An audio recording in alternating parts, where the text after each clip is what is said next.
ओम शांति। आज 28 मार्च 2022। आज की साकार मुरली से बाबा हमें गुण सिखाते हैं पवित्रता का। पवित्रता ही इस ज्ञान की नवीनता है और विशेषता है। शिव बाबा ने हम बच्चों को महामंत्र दिया, योगी बनो, पवित्र बनो। पवित्रता हमारे जीवन के अंदर हमें श्रेष्ठ बनाती है, हमें सतयुगी नई दुनिया के लायक बनाती है। इस तमोप्रधान पतित सृष्टि को पावन बनाने के लिए, सतोप्रधान बनाने के लिए परमात्मा हमें ये महामंत्र देते हैं पवित्र बनने का। जितना जितना हम पवित्रता को अपने जीवन में धारण करते जाते हैं, उतना सर्वगुण संपन्न, सर्व शक्तियों से संपन्न हम आत्मा बनते जाते हैं, क्योंकि पवित्रता ही सुख और शांति की जननी है। पवित्रता का इतना महत्व है, भक्ति के अंदर भी कोई भी पूजा पाठ करते हैं, हवन करते हैं, तब भी पवित्रता के व्रत को पालन करते हैं। ऋषि मुनि तपस्वी सन्यासी, उन्होंने भी पवित्रता के बल को समझा और अपने जीवन में पवित्रता को अपनाया।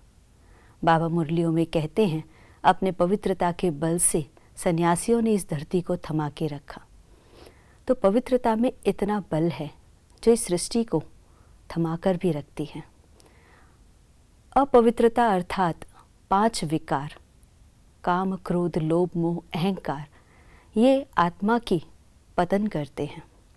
जितना देह अभिमान में आते हैं, उतना ये 5 विकार बढ़ते जाते हैं। मनुष्य की मत पर, मन मत पर चलकर आज तक अपना इंसान ने पतन ही किया है। इसीलिए परमपिता परमात्मा संगम युग पर इस धरा पर आते हैं और हम बच्चों को पवित्रता का व्रत धारण करने के लिए कहते हैं। आज तक मनुष्य की मत पर, अपनी मन मत पर चलकर अपना पतन ही किया। काम, क्रोध, लोभ, मोह, अहंकार का प्रयोग करके जीवन के अंदर दुख, अशांति, चिंता, परेशानियां और तकलीफ़ों का आह्वान किया। अब परमपिता परमात्मा हमें कहते हैं, बच्चे इस एक जन्म में मेरी श्रीमत पर चलो, इस एक जन्म में पवित्रता के व्रत को धारण करो। और बाबा गारंटी करते हैं 21 जन्म तुम्हें सुख शांति की दुनिया का मालिक बनाएंगे, कभी अकाल मृत्यु भी नहीं होगी। बाबा कहते तुम्हारे कर्म बंधन भी कट जाएंगे और आत्मा सतोप्रधान बन जाएगी, हर मनोकामना पूर्ण हो जाएंगी।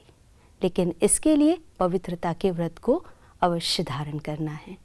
बाबा कहते कुछ भी सहन करना पड़े, लेकिन इस पवित्रता के व्रत को पक्का अपने जीवन में धारण करें तो इसका बल और फल दोनों प्राप्त कर सकेंगे।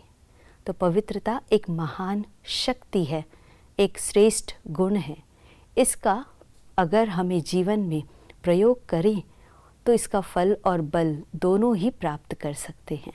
तो आज के सारे दिवस में हम चेक करें मन, वचन, कर्म की पवित्रता, अर्थात कोई भी प्रकार का विकार हम अपने कर्मेंद्रियों से या मन के अंदर हावी होने न दें। अपने मन में शुद्ध और शुभ भावनाओं को सदा बनाए रखें। सकारात्मक भावनाओं के साथ अपना हर कर्म करें। आज के दिवस की यही शुभकामनाएं। ओम शांति।